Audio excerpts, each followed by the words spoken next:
Hello, my darling dandelions. Thank you for joining me. This video is sponsored by Skillshare. I'll be getting into all the information about that lovely learning platform later on. I love this topic. I'm very, very fond of talking about solitude, high quality solitude, basically talking about why time alone is so divine. So it gives me great pleasure to bring some of these contemplations to you during the month of September, when I like to talk about self-love and self-care and self-nourishment, self-replenishment, all that stuff. And it's when I'm usually doing a lot of my deep contemplation around that, a lot of my journaling around it. So I wanted to talk about what makes time alone so special, how I manage to maximize my time alone. And I'm by no means perfect at this. It's not a completely exact science, but it's something that I've taken more and more seriously as time's gone on. And I've realized that for myself, when I don't get enough time in solitude, when I do not have enough time in the stillness and quietness with my own mind, or listening to an album with my own mind, whatever it might be. But when I don't get enough time without any external influence, anyone or anything external to consider, when I don't get enough time that's just me, focusing on me, listening to me, aligning my energy and witnessing my needs, there are problems. I need that time. And I also have found that I've met quite a few people in my personal life over the last 15 years or so, a handful of people who have really, really struggled to be in their own company for very long whatsoever.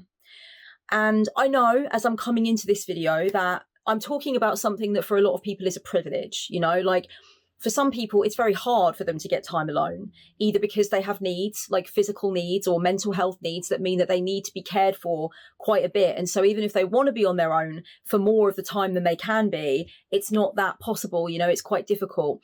For other people, they might have 3 children under 5 and they might be the sole caregiver or the very much primary caregiver. And they may be really desperate for time on their own. And there is something in this video for you as well. If you're watching and that is your situation and you're like, Kellyanne, I don't want to talk about how I need to be able to spend time on my own. I wish I could spend time on my own, bitch. If that's you, there is going to be something in this video for you, because I'm going to be talking about how to maximize any time that you manage to spend on your own, or not having to interact as much with people or care for people. So I know that for a lot of people, it would be a huge privilege and something that they would greatly enjoy to be able to spend more time alone. But the type of person I'm talking about that I've met on my personal journey over the years is the type of person that really just does not want to be on their own. At no point do they want to hear their own thoughts, tune in with their own energy, really have a conversation with themselves. And they will go so far as to, really want you to stand outside the bathroom talking to them while they're on the loo, or, they'll go so far as to have to, if they live with you, they'll knock on your door every 5 minutes to ask a question or want to sing you the latest thing they're playing on their guitar, or it's they really just can't sit with themselves. And I have found amongst those people that have been in my life over time that there were also some wounds around being able to really sit in discomfort and accept that not everything can be perfect all the time. And that sometimes when you do sit alone with your thoughts and feelings, stuff comes up that is kind of shadowy and might need to be addressed and might need to be confronted. And a lot of the time when someone is actually fearful of spending time alone, or they really never think that time on their own is time of quality, it can be because some of that shit comes up that wants to be worked through, that wants to be dealt with, that is asking to be journaled about, and it's too difficult. It feels hard. And a lot of the time, people that do not want to be alone or never find alone time to be quality time tend to make that into other people's problem. So I tend to find that when I feel that I'm disseminating information about high quality solitude, that not only am I expressing to you, my audience, something that has been life-saving for me and is vital for me to be able to have, but I might also be helping some of you who do feel a little bit fearful and fretful of time alone to be able to lean into that a bit more with positivity and with excitement, So I'm going to talk about 10 things that I think really help me to maximize alone time, even when I do feel fearful of being alone or sad of being alone, because I don't always find it to be of high quality and I don't always find it to be an exciting prospect. Sometimes I really don't like it, but I need it, or it happens to be what is happening. I don't have any imminent plans, or plans were broken or something like that. And I have to take this time that I'm spending alone and make it be of high caliber. So I want to talk a little bit about some ideas I have in that regard. Believe me, at absolutely no point am I trying to shame anyone who finds it fearful or unpleasant to spend time alone. I think we can also have the opposite problem. There are some people that expect to keep important, valuable, deep connections in their life whilst also wanting to be alone all the time and not wanting to really contribute to those relationships in any real way. They want to be, they're so selfish and precious about their solitude. They're so adamant that they want to be alone, that they wonder why there are problems in the relationships that they're trying to maintain and foster, when really they expect those relationships to just play out without any input from them because they want to be alone all the time. They don't want to make any effort. So it's definitely two sides of the same coin. I'm not shaming either side. I want to talk about like how life-saving alone time is. And I want to start by saying that I think that it is self-loving and self-caring to address any reluctance to being alone whatsoever. Whenever I'm just craving people's company or I'm trying to make plans that I don't even know if I'm necessarily really passionate about, but they're just plans. They're things in the diary. They're times talking to people. They're times around others, Whenever that's happening to me, I try and check in with whether or not I might sincerely need to just be by myself, and tune back into that. There have been times in my adult life where that's really freaked me out and I haven't wanted to do it, but I've tried as much as possible to address that. One thing that I think really helps people to make the switch when it comes to seeing the nourishment of time spent alone is to witness that you are not really alone in so much as you are with yourself. You are spending time with yourself. I think the word alone can be overused by people that don't enjoy alone time, and they can equate the word alone with lonely. We're not necessarily lonely when we're in solitude. We need to not be connecting those two things immediately. Loneliness is a specific emotion. The state of solitude does not need to bring up any loneliness whatsoever. But I just feel like sometimes we're raised in a certain regard where we might be very quick to match those two things up, or we might have gone through certain things that made us equate solitude with loneliness. For example, a shitty relationship where we were given the silent treatment, or, horrible situations where we felt like solitude was a punishment. It was a punitive thing. It was intended to make us feel bad, maybe in our upbringing or whatever. And that will be a way that we can start to over equate solitude with loneliness. So it's really important that we make sure that when we are in solitude, when we are with ourselves, that we check in with whether or not we are immediately equating that to being alone and therefore being lonely. I like to see my time with myself as exactly that, time with myself. It's really lovely to get a chance to have that quality time with myself and check in with me and have a conversation with me. So I see it just the same way as catching up with a good friend, and having that one-to-one time. I see it as no different when it's me with myself. So I would definitely say, before we get started with these 10 points, make sure that if you are someone that often equates solitude with loneliness, that you ask yourself if that is a learned behavior, and what is learned can be unlearned. What is noticed can therefore be understood and integrated. I also think that sometimes, like if your alone time is happening unexpectedly, then it's understandable that you would have a period of adjustment. For example, if plans were broken and you were really looking forward to them, and you suddenly realize that now this period of time that you were going to be spending in company is now going to be time in solitude. Yeah, sure, there's going to need to be an adjustment around that. You're going to have to grieve the vision of what you felt like you were going to be doing with that time. And that's totally understandable. There's also times where our ability to be alone fluctuates. I think after a breakup, after a loss, after, a mental health issue or a physical crisis of some kind, it's understandable that being by yourself would be something that would present either practical challenges or emotional challenges. So I'm not really talking about fluctuations and life changes that would require you to have more time interfacing with others or talking with others on the phone. I think that's understandable. So I wanted to say that before we get started. Like, if there are specific reasons why you are not really vibing with the idea of being in solitude right now, that's understandable. But for me, I've been through the hardest time of my life in the last year and a half. There is no doubt, and I'm not out the other side of it yet.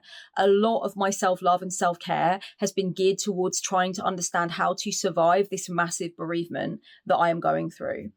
And so in the midst of all of that, I definitely think I could have taken that and decided that, I should not be on my own. There is no way that I should be on my own. People should be there for me, attending to me, on the phone with me, interfacing with me because I've been through such a dark and difficult thing, and there is no way that I should just be left to my own devices.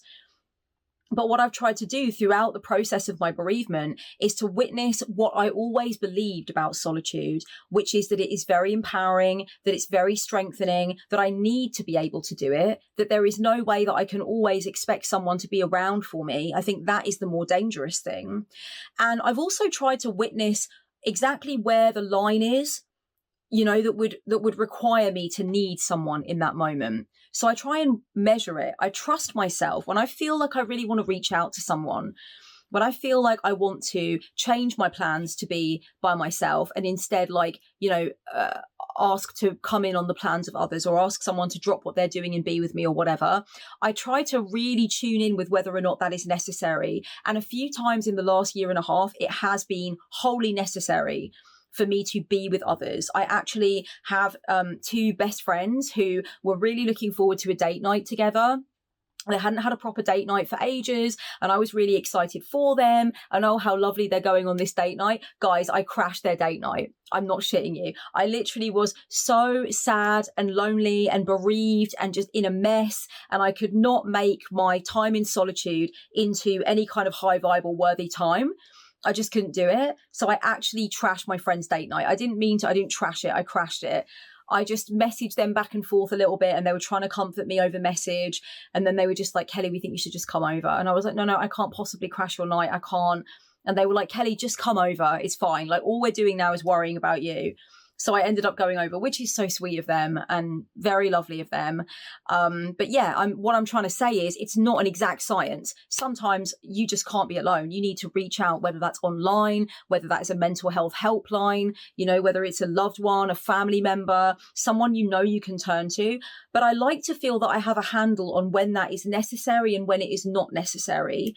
So I wanted to sort of mention that as well. Let me tell you about 10 things that I do to make my time in solitude as high quality, high caliber, fruity, juicy, fizzy and bubbly as I possibly can make it. These are things that I've learned and put into practice over time that I think are probably the most important points, other than the kind of like disclaimers and the sort of framing of the situation that I've given you so far.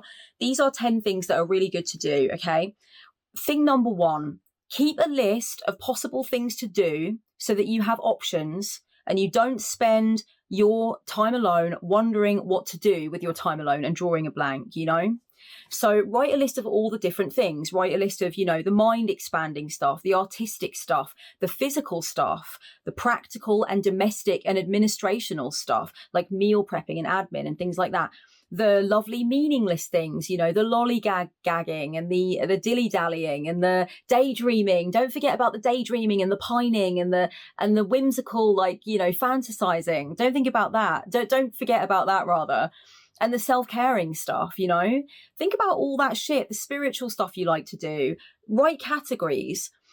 Think about spending quality time with pets. You know what I mean? Just because you're on your own in your place doesn't mean that you're not necessarily with your dog or your cat or your rabbit or your fish or your snake or your tarantula or whatever.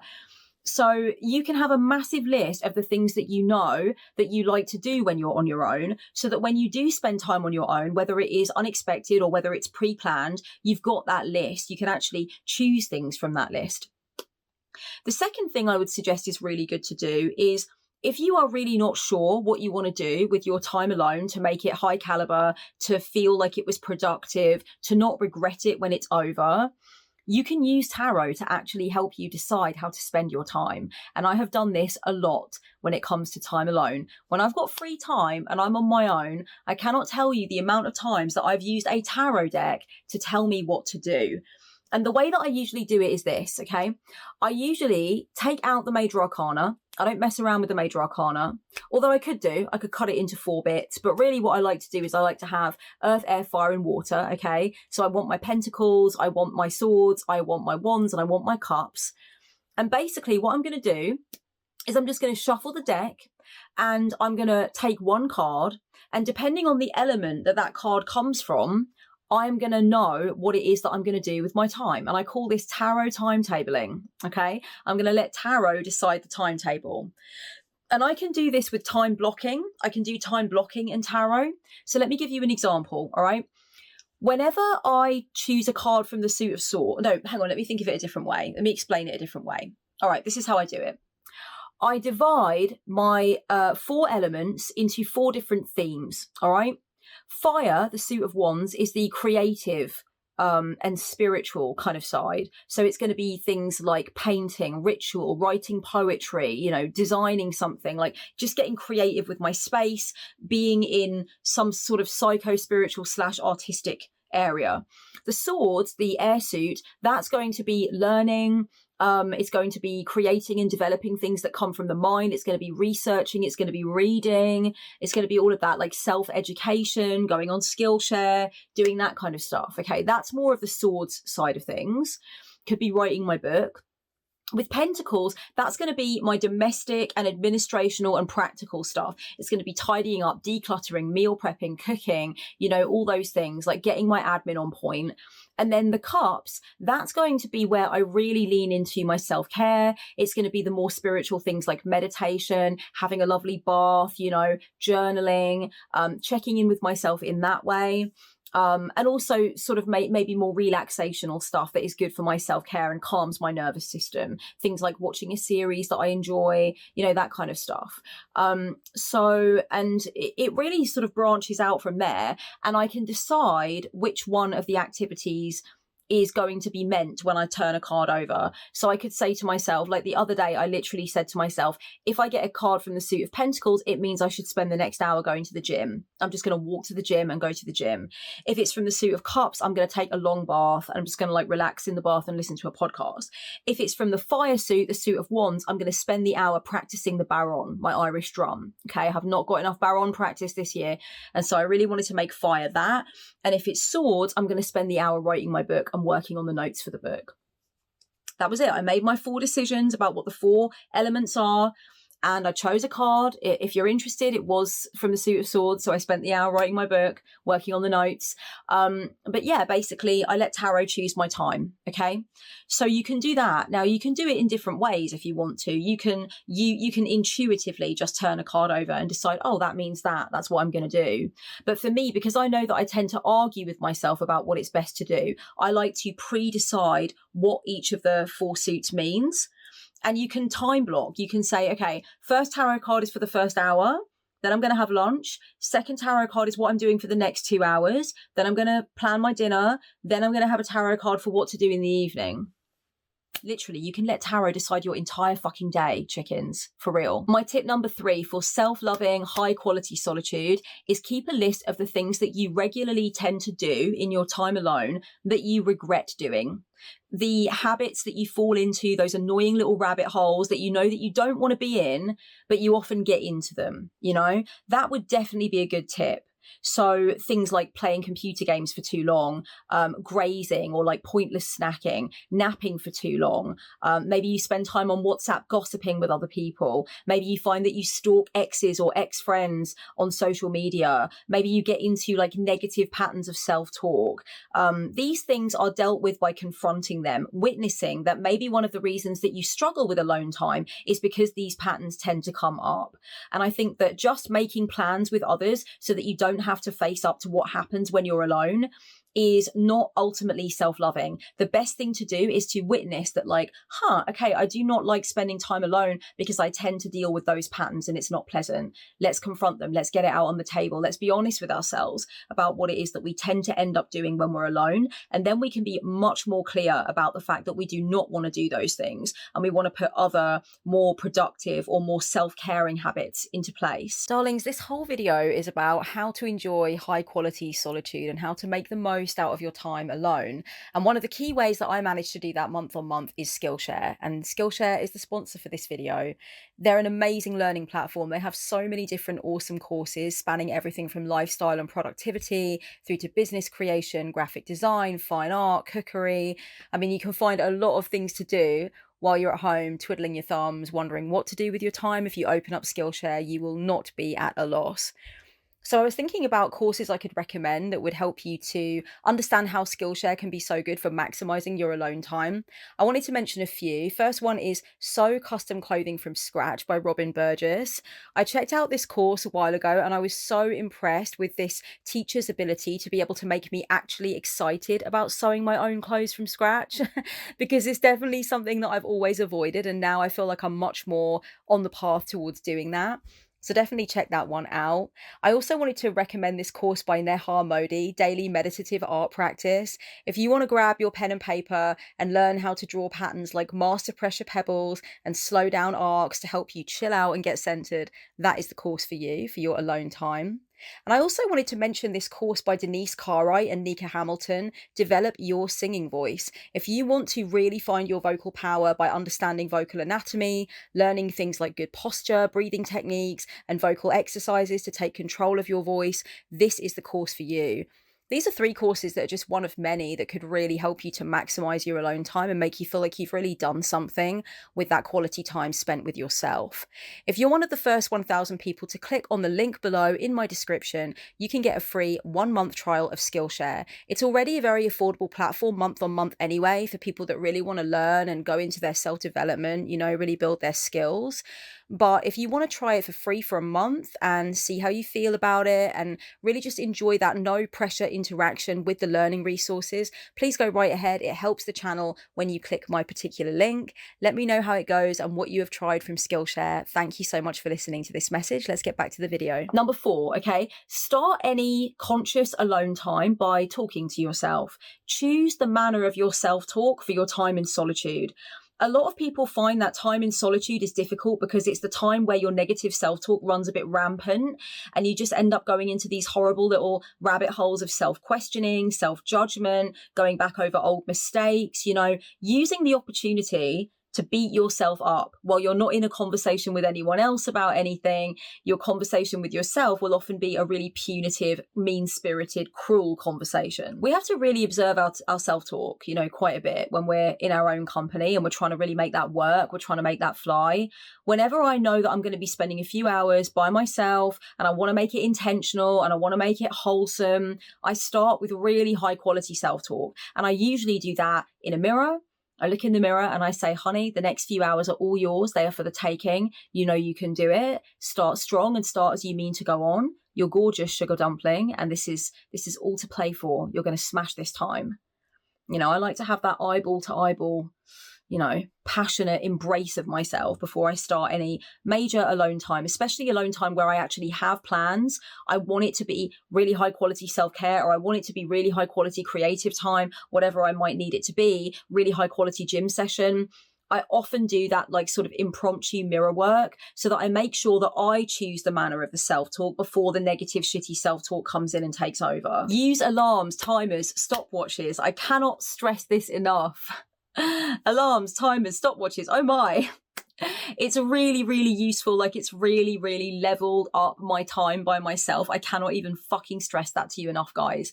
It's so good to use alarms, timers, and stopwatches to be conscious of what you're doing with your time. I've even used my alarm as kind of just a mindfulness bell. So if I know that I want to spend 3 hours, for example, just decluttering and organizing my space, tidying off my dresser, dusting, all that kind of thing, I might put 3 mindfulness bell alarms on my phone. And they're basically alarms that go off so that it allows me to check in with how I'm doing, where I'm at with it, and have I stopped? Am I dawdling? Am I lollygagging? Am I just doing nothing? Do I need to get back on it? When you're on your own, you can actually set up your phone or your alarm clock as your impromptu parent. Your substitute parent, so you actually get your alarm system to give you what you know at the beginning that you will later need. If you know that an hour and a half into decluttering your space, you're probably going to be balls deep in a bunch of shit you found in the back of the wardrobe. You're going to have old goggles on. You're going to be going through old tarot decks. You're going to be completely off course. Then you will have set up some alarms in advance of the task so that 90 minutes into your decluttering, an alarm goes off that says, hey, how you doing? What's going on? Do you need a change of pace? Do you need to put a different album on? Are you fucking around right now when you should be being productive? It's amazing. Do that.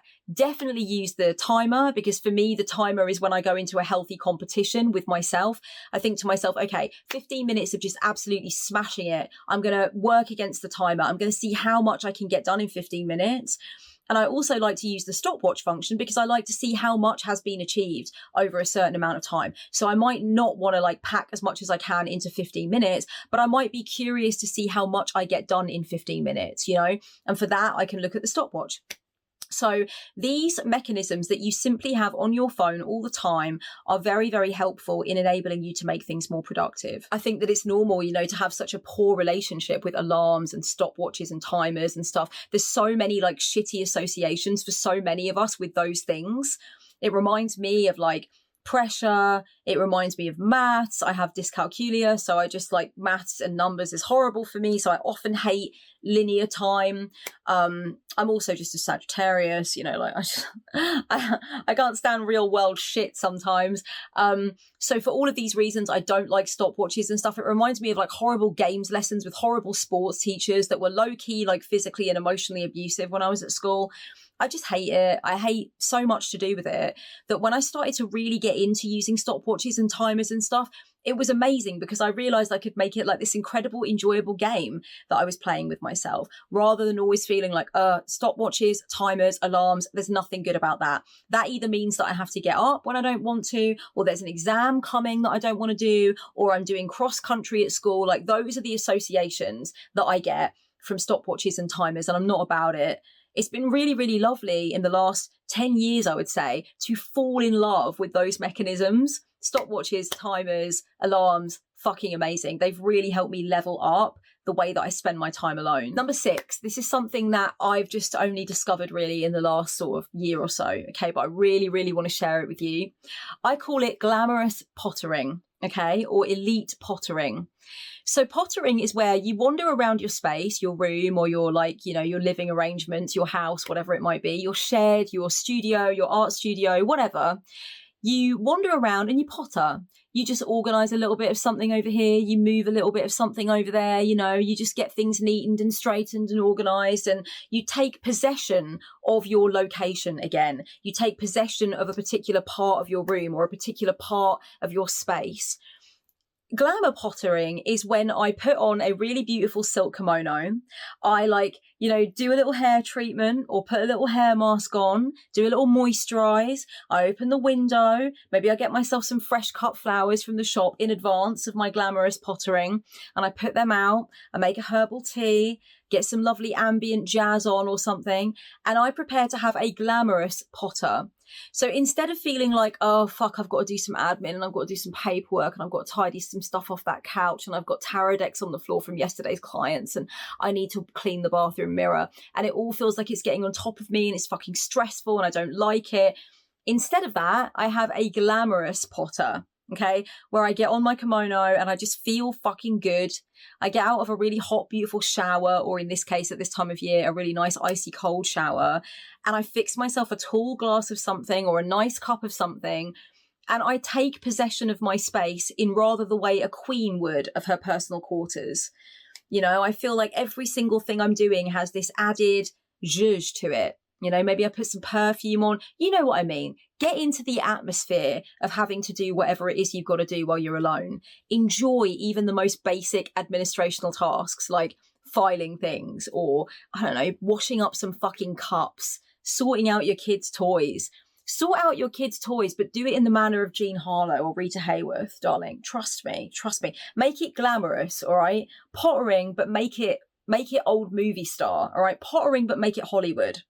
Let's go for it. Not Hollywood sleaze, Hollywood glam. All right, trust me. Number 7, it is really, really good to understand how other people find enrichment from time spent alone, especially if you're someone who is like particularly nervy about it, or you find that you do often like to make plans to avoid being on your own or going anywhere on your own.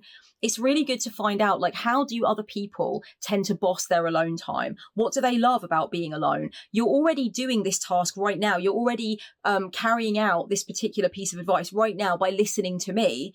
You know, by listening to me, you're actually coming to understand what somebody who likes being in their own company feels about being in their own company. Extend that. Watch other videos about this. Read blog posts about it. Ask your friends who tend to boss solitude the most and seem to get the most done when they're on their own. Ask them, how is it for them? What is it about it that they enjoy? You know, and try and kind of like move into their mindset a little bit. Try to understand what it is for them that makes it easy for them to do something that you find difficult to do. Sometimes I think it's just really cool to talk to people about their habits that I feel like I would like to adopt and get a little bit more of a handle on how those habits came to be there and how I might be able to bring them into my mindset as well. Number 8. Give yourself a challenge. Trust me, okay? Every so often when it comes to time spent alone, we need to get out of our comfort zone and do something a bit different. For me this year, it's been turning my fucking phone off. I started really doing that again in between January and April or May of this year. I turned my phone off for quite a few long periods of time. And I very much love my phone, okay? I'm very attached to my fucking phone. I run the majority of my business off of my phone. I love my social media. I love being in touch with my friends. So turning my phone off for a few hours, just putting it in a fucking drawer and just knowing that it was gone. Okay, I'm not interfacing with it. I'm not paying attention to it. I'm not checking WhatsApp to see who's gotten back to me. I'm not doing any of that. It is just not there. It's not a factor. That was big for me this year, and it was challenging. Phone breaks from electronics, that can be challenging. For some people, it's going out to a cafe on your own, reading a book in public on your own, eating or having a coffee on your own. For me, a big one that I still haven't done for some reason is go to the cinema alone. I don't know why. I just seem to have some sort of block about it. And I did mention that in a video a while ago about how I do want to try going to the cinema on my own because it's one of the only things I haven't done in my own company. You know, but if you know that it's scary, the idea of like going to a museum or a gallery alone, some of you are going to be watching this thinking, oh, I love doing that. I do that at least once a month. But for some of you, it's going to be like, oh, that really gives me the ick. I don't know if I can do that. It scares me. Then that can be your challenge, depending on the different reasons why those things scare you and to what extent those things freak you out or trigger you or whatever. You might find that the next time you spend some time in your own company will be a time to do something that slightly freaks you out and enjoy that shit, you know? And this leads to tip number 9 for being on your own. Go on a date with yourself. You know, and treat it exactly like a date that you would plan with a loved one, with a partner, with a potential partner, someone you're dating. You know, treat it like a really important time with someone that you are interested in or that you care about or that you love, and really plan for it. Plan what you're going to wear, plan what you're going to want to eat, plan what you're going to want to talk about, because you are going to be talking about it with yourself. You know, there is nothing that I love more than every once in a while just really planning a very conscious date with myself. And I'll think about what I want to wear, where I want to go. Am I going to get myself a little treat? Am I going to buy myself a drink? And then what am I going to do after that? Will I walk down the beach maybe with a cup of chips? Like, what do I want to do? And it doesn't have to be about leaving the house. If you don't want to do that, if you don't have the capability of doing that right now, if you do spend the majority of your time at home, it doesn't matter. How many amazing dates have you had with someone at home? How many amazing friend dates or time spent with a sibling or a partner have you spent at home? On the couch, having some popcorn or just doing some art together, just sitting at the table, having a nice meal and talking. You can do that with yourself. You are allowed to do that for yourself and with yourself and by yourself. So definitely consider that. I made a video a while ago about being single and having been single for quite some time, why I really loved it. I'm actually not single anymore, guys. News. It's all very new. Yeah, it's only been official since June. And it was like on and off unofficial for like a few months before that, like maybe 3 months before that. But yeah, it's official now. But in that video, I mentioned about dating myself and how much I loved the feeling of just being on dates with myself. I'll leave that video down below because I think that part of it is still so relevant. In fact, all of it is still so relevant. You know, I loved in many ways being single. I think it was really healthy for me and it's what I need to do for myself. So, but I'll leave that down below because there's a really impassioned part in it where I talk about being on a date with myself and how I don't need to consider anyone else. It's just me and like lavishing that love and affection on myself, you know. Number 10, the final thing that I want to say about really, really bossing your alone time is, darling, reward yourself for productive alone time. Recognize that you bossed it. you know? I think really there's no shame in not enjoying alone time as much as you wish you could. There's no shame in feeling reluctant to have some time by yourself, even if you know you should do.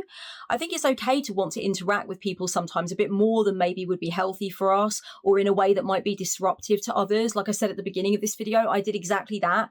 At a certain point, I literally crashed my friend's important date night because I was fucking stressed and I needed their company really in the end. So it can happen. Like that is a thing that can happen. And sometimes the person that you want will come through for you. And sometimes they will set a boundary and say, darling, we're on a date right now. We can't. And in either direction, you need to know that you would be okay on your own. So of course, it's really important to sharpen up the caliber of time that you spend alone, because you never know when you're going to be on your own when you don't want to be. And you've got to make sure that it's not the worst thing possible that you would be on your own, you know? But it's not a superiority thing. It's not like, oh, the people that can spend time on their own should take some kind of pride in that. Like, no, I think some people want more time alone than others. I think you're not defective if you don't want to spend fucking hours on your own. You know, some people do and some people don't. And I think that sometimes alone time can be sad, just like time spent with other people can be sad. If you're sad, then your sadness may seemingly be amplified by being alone. Doesn't mean you're necessarily going to be over the moon happy when you're with people. It might mean that, you know, you don't want to feel some of the more extreme parts of your sadness through being alone. So you're kind of waiting on the next time to be with people instead of dealing with sitting and facing that alone. The point I'm trying to make is there's no superiority in being good at being alone. Like, I don't think that you should shame yourself for the times where it hasn't been good. I think you should reward yourself for the times where you consciously took action to make it more productive, more self-caring, with more positive self-talk, with maybe more challenges involved, maybe learning about yourself more and feeling that, like, yeah, that was nice, positive alone time. I'm pleased with myself for that. You know, be pleased with yourself. Let yourself take ownership of the successes. Darlings, get at me down below. What do you feel about being alone, being in solitude? Do you boss it? Are there any particular times where you feel like you don't boss it so much that you want to talk about or get advice with? Do you have any of your own advice for people who do struggle to be alone and do struggle to make it productive or make it feel comfortable? Do you have any advice that has really helped you to have a more elite time in solitude? I would love to know down below. Darlings, my Samhain and Halloween readings for this year are open right now. If you are watching this at the time of upload, do not delay, get involved if you know that you want me to do a seasonal reading for you during this most important part of the witchy calendar. It is first come, first served for Samhain and Halloween readings. Once they're gone, they are gone. And when you book in, you've got the schedule open for the rest of September and the whole of October.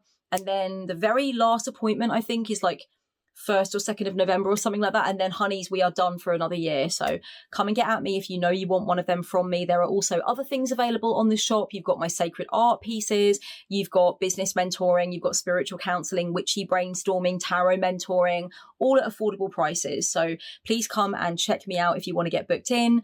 If you want more from me for Self-Love September and beyond, you can become a patron. I will leave all the details down below for how you get on Patreon and come and be a part of the Patreon community over at Planet Maddox there. Much love, darlings, and happy Self-Love September. Blessed be.